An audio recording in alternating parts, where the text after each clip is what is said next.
प्रभु प्रेमी नमस्कार। मैंने पीछे बताया था कि बिल के कितने फ़ायदे हैं। मैं एक बात कहनी भूल गया था। जिन लोगों को खांसी, रेशा, जुकाम, गठिया है, वो कृपया बिल का ज़्यादा सेवन ना करें, क्योंकि बिल बहुत ठंडे होते हैं और बाय भी कर जाते हैं।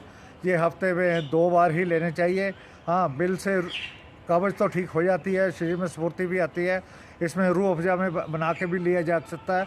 मगर ध्यान रखें, जिनको खांसी, रेशा, जुकाम, गठिया है, वो बिल का ज़्यादा सेवन ना करें, हफ्ते में 1 बार ही सेवन करें। सबका धन्यवाद।